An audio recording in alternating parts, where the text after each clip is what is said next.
Good morning, students. Students, I welcome you all in online study classes of Sky International School. Student, in last video I taught you history lesson number 4.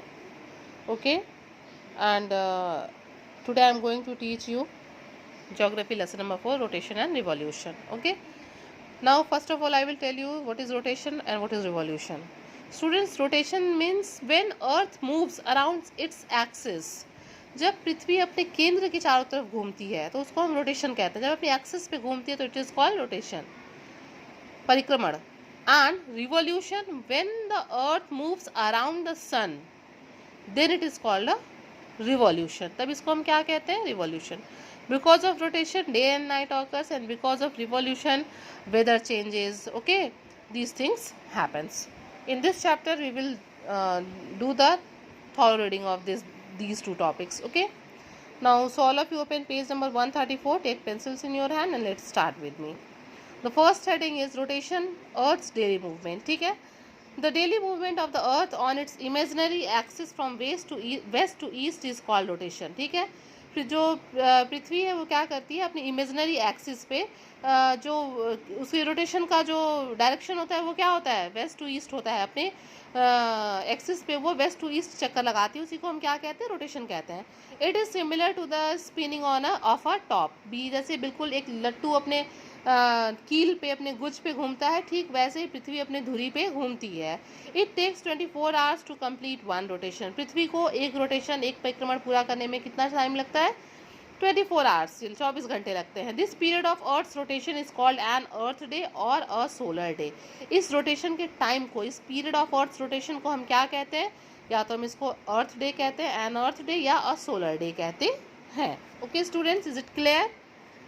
The axis of the earth is tilted at an angle of 66.5 to its orbital plane. क्या है? जो पृथ्वी है वो झुकी हुई है कितने degree पे? 66.5 डिग्री सेंटीग्रेड पे, जो हाफ डिग्री, सॉरी, ये जो है अपने अक्ष पे झुकी हुई है. और ये तो ऑर्बिटल प्लेन पे 66.5 झुकी है, और द एक्सिस इज, और अपने अक्ष पे 23.5 from a line perpendicular to the orbital plane. उस रेखा से 23.5 डिग्री सेंटीग्रेड झुकी हुई है. ठीक है, ऑर्बिटल प्लेन के उस रेखा से. समझ में आ रहा है आपको? आप यहाँ पे इसको एकदम अच्छे से देख भी सकते हैं.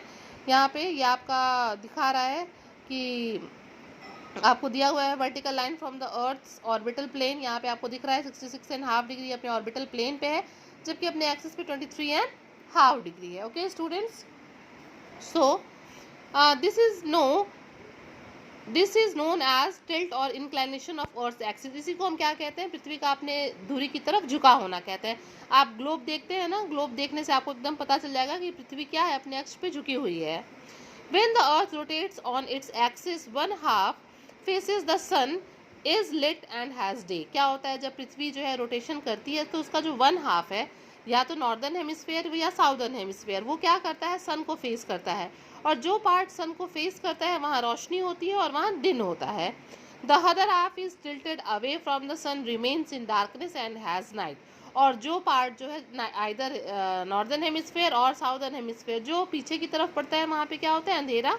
और वहाँ पे उस टाइम क्या समय हो रहा होता है? रात का समय हो रहा होता है. A circular line that divides the lit part of the earth from the dark half is called the circle of illumination. उस पार्ट को हम क्या कहते हैं? जो डार्क पार्ट को और लिट पार्ट को अलग अलग करता है, बिल्कुल डिवाइड करता है टू पार्ट्स में, इसको हम कहते हैं सर्कल ऑफ इल्यूमिनेशन. ठीक है.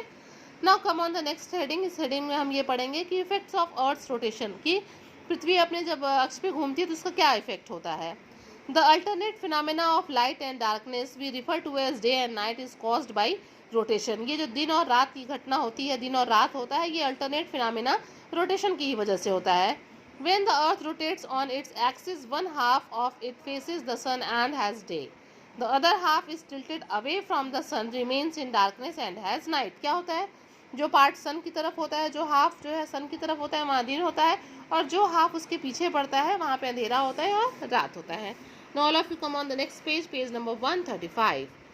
Just before the sunrise, there is a period of diffuse light called dawn. Sunrise अगर आप बेटा बहुत सुबह उठो और देखो तो सूरज निकलने के ठीक पहले एक बहुत सुंदर डिफ्यूज लाइट, लालिमा छाई रहती है, आसमान में, और उसको हम क्या कहते हैं, डॉन कहते हैं. Similarly at the time after the sunset there is a redness in the sky, this phenomena is called the dusk. और शाम के समय भी ये जो लालिमा छाई रहती है इसको हम क्या कहते हैं, डस्क. यानी कि डॉन सुबह मॉर्निंग के टाइम का समय है और डस्क जो है वो इवनिंग में सनसेट के साथ टाइम का समय है. The earth gets its perpendicular geoid shape which is bulging at the equator and flattened at the top due to rotation. जो है पृथ्वी अपनी धुरी पे घूमती है ना, तो इसी की वजह से जो इसका जो जियोइड शेप है, जियोइड शेप का मतलब ये बीच में बल्की होता है, ठीक है, मोटा सा होता है, और अपने पोल्स पे क्या है, ये फ्लैटेंड है. Its mass expands at the equator because it spins faster there and there. आपने लट्टू को घूमते हुए देखा है ना, जब लट्टू घूमता है तो कैसे बीच में मोटा सा दिखता है. ठीक वैसे ही पृथ्वी जब अपने एक्सिस पे बहुत तेज घूमती है तो बीच का हिस्सा जो मास है वो एक्सपेंड दिखाई देता है, और इसलिए वहाँ वो बहुत मोटा दिखता है, बल्गी दिखता है. The centrifugal force generated by rotation causes the bulk of its rocks at the equator. ठीक है, इसीलिए इसका जो इसके स्पिन करने की वजह से जो कॉन्फिगरल फोर्स जो है जनरेट होता है, उसी की वजह से ये अपने बीच में जो है बल्की दिखता है, और उसके बाद अपने पोल्स पे ये फ्लैटेंड है. Tides are the daily rhythmic rise and fall of sea water and its level. ये जो है ये डेली वो है, रिदमिक राइज एंड फॉल है डेली का. They are caused when the sun and the moon exert their gravitational pull together. क्या होता है, जब दोनों सूर्य और चंद्रमा दोनों अपना गुरुत्वाकर्षण बल एक साथ लगाते हैं तो फिर क्या होता है, ये टाइड्स उठते हैं. The westward progress of these tides in the world's ocean and along the coastline is result of a earth rotation. ये सब अर्थ के रोटेशन की वजह से ये सारी प्रक्रियाएं होती हैं. अब आइए, डिफ्लेक्शन ऑफ विंड्स मतलब हवा का जो झुकाव है, and ocean currents occurs due to Coriolis force which is generated as a result of rotation of the earth. ये क्या है, जो हवा का झुकाव है या जो ओशियन करेंट्स हैं, ये क्या किसकी वजह से होते हैं, ये ऑकर होते हैं कोरियोलिस फोर्स की वजह से. और ये कोरियोलिस फोर्स क्यों जनरेट होता है, ये जनरेट होता है रोटेशन की वजह से. Winds and ocean currents gets reflected to the right in the northern hemisphere and towards the left of the movement in the southern hemisphere. यानी कि नॉर्दर्न हेमिस्फीयर में जो हवा की दिशा है, झुकाव है, वो किधर होता है, किधर होता है, राइट, दाहिनी तरफ होता है. और यहाँ पे क्या होता है, लेफ्ट, बाएं तरफ में होता है. हमेशा याद रखिएगा, ये कोरियोलिस फोर्स का जो क्वेश्चन है, it's a very important question. And in northern hemisphere the deflection of the wind is in right direction, and in the southern hemisphere the deflection of the wind is in left direction. Okay students, is it clear? Now come on the next point. Earth's rotation gives us a sense of direction. The earth's rotation from west to east, so the sun seems to rise in the east and sets in the west. ये क्या होता है, अर्थ की rotation से हमको direction का भी पता चलता है. अर्थ जो है वेस्ट टू ईस्ट घूमता है, इसीलिए हमको सूरज जो है वो वेस्ट उस ईस्ट में उगता हुआ और वेस्ट में डूबता हुआ नजर आता है. Other heavenly bodies also appears to rise in the east and move in an arc across the sky and set in the west every day. ठीक है, this phenomena can be compared to what we see when we look out of the window of a moving train. इसको हम इस चीज़ से compare कर सकते हैं कि जब हम कभी चलती हुई ट्रेन से देखते हैं बाहर, तो हम क्या देखते हैं, what we see, हम क्या देखते हैं.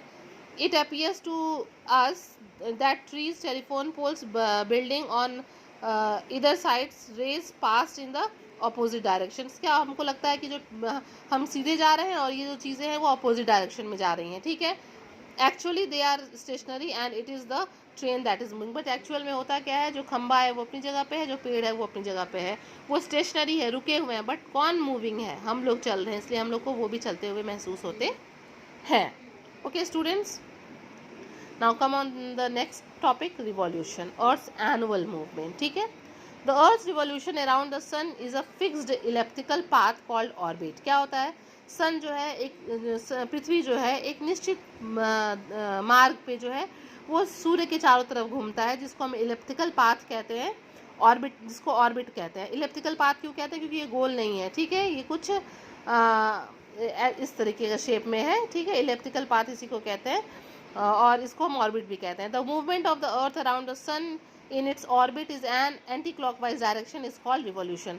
और ये जो इसका डायरेक्शन क्या होता है, एंटी क्लॉकवाइज, घड़ी की सुई की विपरीत दिशा में. ठीक है, the earth revolves around the sun at a speed of इतना 1 lakh kilometre per hour and we can say 30 kilometre per second, rotating on its axis at the same time. ठीक है, इसके जो रिवॉल्यूशन है उसका स्पीड क्या होता है 1 किलोमीटर पर आवर या 30 किलोमीटर पर सेकेंड, और rotation on its axis at the same time, और इसी टाइम जो है वो अपने एक्सिस पे परिक्रमा भी करता रहता है। ठीक है, आइए कह रहा है the period taken by the earth to complete one revolution is called a calendar year और the earth year.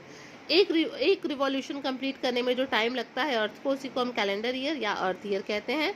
A year has 365 days and 6 hours. हमको पता है 365 से 1/4 दिन होता है।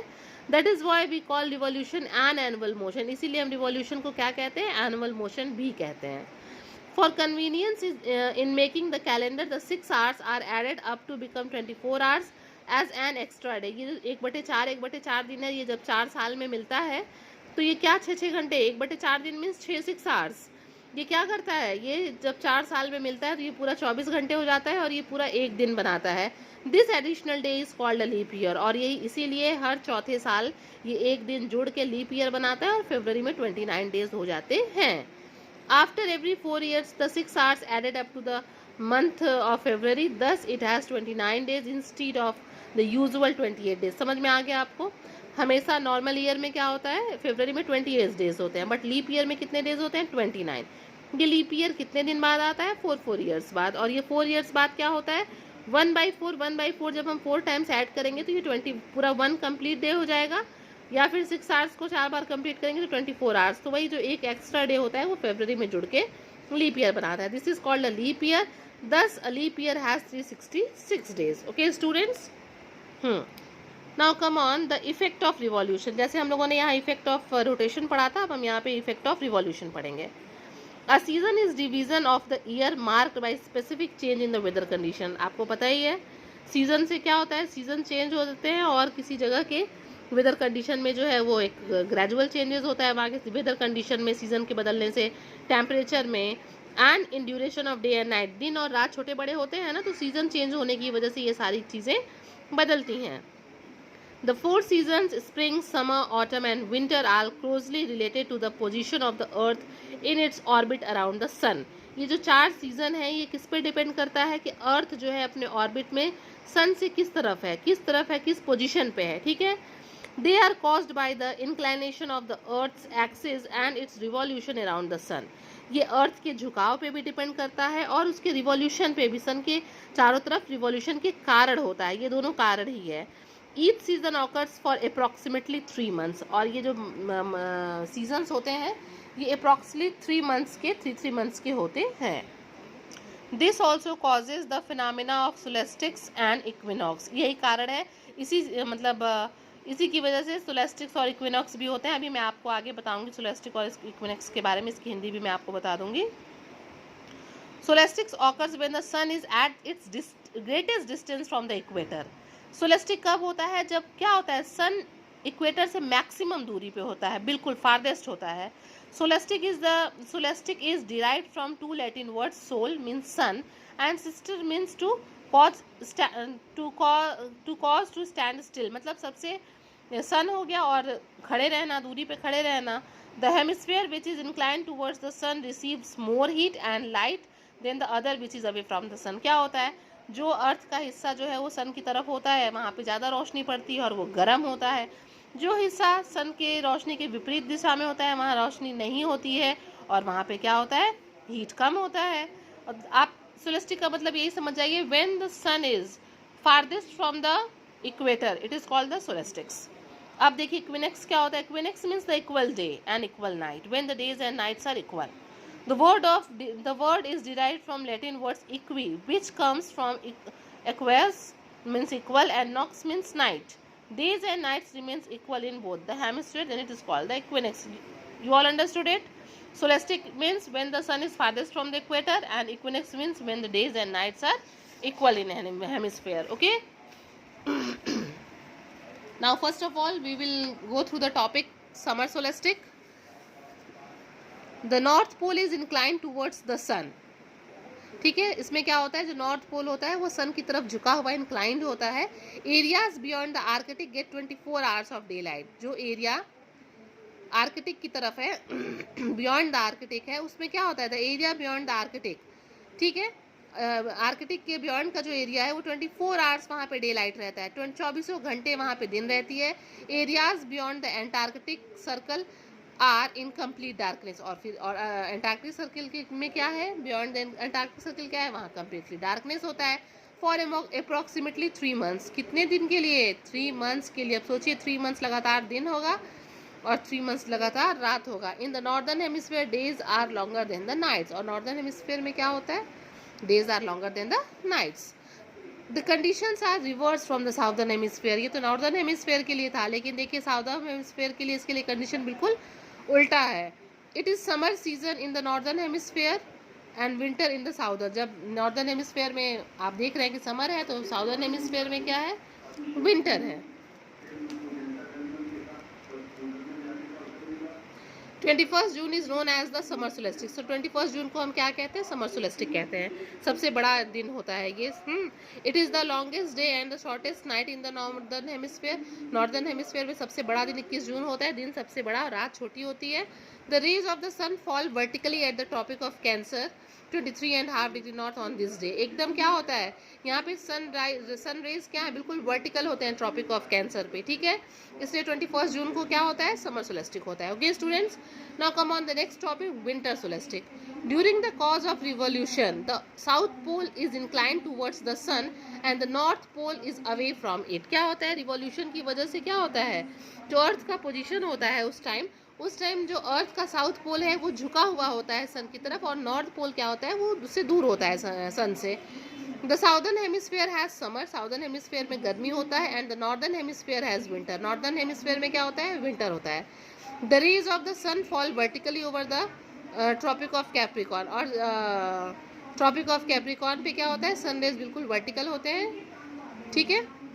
The greater part of the southern hemisphere gets the rays of the sun, ठीक है। So days are longer and nights are shorter in southern hemisphere. Southern hemisphere में क्या होता है, एक बहुत बड़े पार्ट में जो है रेज जो है वो गेट्स रेज ऑफ सन, सूरज की रोशनी रहती है, इसलिए क्या होता है, दिन बड़े होते हैं और रात छोटे होते हैं साउदर्न हेमिस्फीयर में। In the northern hemisphere nights are longer than days. और नॉर्दर्न हेमिस्फीयर में रात बड़े होते हैं दिन की तुलना में, ठीक है। यहाँ पे देखिए आपको एक अभी मैं इसको बताती हूँ आपको, ठीक है। पहले हम कंप्लीट करते हैं पैराग्राफ को। The areas above the Arctic circle remain in complete darkness, ठीक है। जो एरिया जो है आर्कटिक सर्किल के एबव है वहाँ पे बिल्कुल अंधेरा होता है, अबाउट फॉर 3 मंथ्स, 3 मंथ्स के लिए, क्योंकि हम लोगों ने वहाँ पढ़ा है ना अभी पीछे। Area beyond the antarctic circle gets 24 hours of day light. और बियॉन्ड द एंटार्कटिक सर्कल क्या होता है, 24 घंटे वहाँ पे दिन होती है। 22 December known as winter solstice. और 22 दिसंबर क्या है, विंटर सोलेस्टिक है। Students, if you will compare summer solstice and winter solstice, अगर आप कंपेयर करेंगे तो आप यहाँ देखिए, areas beyond the arctic gets 24 hours of day है, और यहाँ पे क्या है, areas beyond the antarctic gets 24 hours of day, बिल्कुल ऑपोजिट है।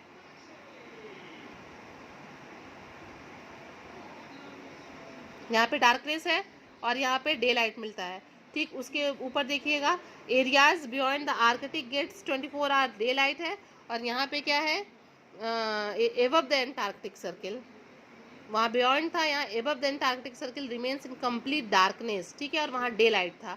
अगर आप इसको अच्छे से समर सोलेस्टिक और विंटर सोलेस्टिक को कंपेयर करके पढ़ेंगे तो आपको बहुत अच्छे से समझ में भी आ जाएगा। सोलेस्टिक का मतलब तो आप समझ ही गए हैं कि जब हमारा अर्थ जो है वो सन से फारदेस्ट पॉइंट पे होता है तो वही सोलेस्टिक कहलाता है। समर सोलेस्टिक हमारा 21 जून है, सबसे बड़ा दिन और छोटी रात होती है, और विंटर सोलेस्टिक हमारा क्या है, 22 दिसंबर है। Okay students, now come on to spring equinox. Equinox means you all are knowing, equi means equal, when the days and nights are equal it is known as equinox, ठीक है। आइए अब हम पहले spring equinox के बारे में पढ़ते हैं। None of the poles is inclined towards the sun. कोई भी जो पोल होता है वो सन की तरफ झुका हुआ नहीं होता है। The rays of the sun fall vertically at the equator. यहाँ पे क्या होता है, सूरज की रोशनी बिल्कुल सीधे इक्वेटर पे पड़ती है। All place have equal length of days and nights as both poles receive the rays of the sun. क्या होता है, चूंकि दोनों जो पोल्स हैं, उत्तरी ध्रुव और दक्षिणी ध्रुव, वहाँ पे जो है सूरज की रोशनी मिल रही होती है, इसलिए डेज और नाइट बिल्कुल क्या होते हैं, इक्वल होते हैं। It is spring in the northern hemisphere और autumn in the southern hemisphere. इस टाइम क्या होता है, नॉर्दर्न हेमिस्फीयर में स्प्रिंग वसंत ऋतु होता है, और साउदर्न हेमिस्फीयर में ऑटम यानी कि पतझड़ वाला महीना होता है। The day 21 March is known as the spring equinox. 21 मार्च को हम क्या कहते हैं, स्प्रिंग इक्विनेक्स कहते हैं और it is also known as a vernal equinox, इसको हम वर्नल इक्विनेक्स भी या स्प्रिंग इक्विनेक्स भी कहते हैं। ये क्या था, 21 मार्च हमारा क्या था, स्प्रिंग इक्विनेक्स था। अब हम आएंगे ऑटम इक्विनेक्स, क्योंकि हम लोगों ने पढ़ा ना, एक तरफ नॉर्दर्न हेमिस्फीयर में स्प्रिंग होता है तो साउदर्न हेमिस्फीयर में ऑटम होता है। On this day neither of the poles is incline towards the sun, यहाँ पे भी ऑटम इक्विनेक्स के दिन भी मतलब क्या होता है, कोई भी जो पोल है वो सन की तरफ इंक्लाइन नहीं होता है। The rays of the sun fall vertically at the equator, इस टाइम भी जो है सन का जो रेज है एकदम वर्टिकल होता है इक्वेटर पे। All places have equal length of days and nights, it is autumn in the northern hemisphere and spring in the southern hemisphere, एकदम उसका अपोजिट है, ठीक है। The day 23 September is also known as autumn equinox, 23 सितंबर को हम क्या कहते हैं, autumn equinox. Students you have to learn these things, like 21 June summer solstice, okay, then you will 22nd December winter solstice, 21st March spring equinox and 23rd September is autumn equinox. This cycle of season is repeated year after year, और क्या होता है, यही जो cycle है वो चलता रहता है और मौसम बदलता रहता है। Equinoxes do not always occur on the same dates each year because of the difference of 6 hours in revolution time, 365.5 days, and length of the calendar year of 365 days. The extra 6 hours adjusted in the leap year. आपको पता है ना, मैंने अभी आपको leap year के बारे में बताया था। तो ये जो 1/2 जो रोटेशन होता है, इसकी वजह से क्या होता है, 1/2 डेज की वजह से ये जो इक्विनेक्स है वो हमेशा एक डेट पे नहीं पड़ते बल्कि बदलते रहते हैं। Okay students, all of you just see the picture, यहाँ पे आप देख सकते हैं सन है और एक ऑर्बिटल, इसका जो ऑर्बिट है इलिप्टिकल पाथ, इस पे सन घूम रहा है। आप फर्स्ट फिगर अगर आप देख रहे हैं तो इस फर्स्ट फिगर में देखिए, यहाँ पे साउदर्न हेमिस्फीयर में जो अंधेरा है और नॉर्दर्न हेमिस्फीयर में क्या है, दिन है बिल्कुल। फिर आप यहाँ आइए तो देखिए कौन सा, अब यहाँ पे देखिए डिस्टेंस ज़्यादा था, यहाँ पे डिस्टेंस कम है, फिर यहाँ पे डिस्टेंस ज़्यादा है और यहाँ पे डिस्टेंस कम है। जो पार्ट सन के सामने रहता है वहाँ दिन रहता है, ऑपोजिट वाले पार्ट में रात रहता है। ठीक ऐसे ही जब यहाँ पे सन आ रहा है तो देखिए नॉर्दर्न हेमिस्फीयर यहाँ पीछे चला जा रहा है और साउदर्न पार्ट आगे आ जा रहा है और यहाँ पे दिन हो जा रहा है। तो आप इस पिक्चर को एक बार बहुत अच्छे से देखिएगा तो आपको रिवॉल्यूशन समझ में आ जाएगा कि सीजन भी कैसे चेंजेस हो रहे हैं। Okay students, now come on the duration of heat, कि ऊष्मा की जो मात्रा है, गर्मी की मात्रा, उसको आप देखिए। The equator and the region around it receives the direct rays of the sun, जो इक्वेटर वाला पार्ट है और इसके आसपास का जो एरिया है वहाँ पे एकदम बिल्कुल वर्टिकल रेज होती हैं सन की, ठीक है। Places located on the equator have hot whether through out the year, जो जगह इक्वेटर के बिल्कुल आसपास है वो पूरे साल गर्म रहता है, ठीक है। The seasonal variation is in temperature is very less at the equator, it has the same weather all year, मतलब यहाँ पे जो इक्वेटर के पास वाला एरिया है वहाँ पे टेम्परेचर बहुत कम वेरी करता है, मैक्सिमम वहाँ बहुत गर्मी रहती है पूरे टाइम पे, और यहाँ पे वेदर एक जैसा ही मैक्सिमम एकदम गर्म रहता है। क्यों रहता है आपको पता है, क्योंकि बिल्कुल जो सन रेज है वो वहाँ वर्टिकल होती है। Heating is instance in the tropics on either side of the equator, जो हीट है वो बहुत इंटेंस, बहुत तेज होता है, ठीक है। As we move away from the equator, sun's rays fall at the slant and travel through a longer distance in space.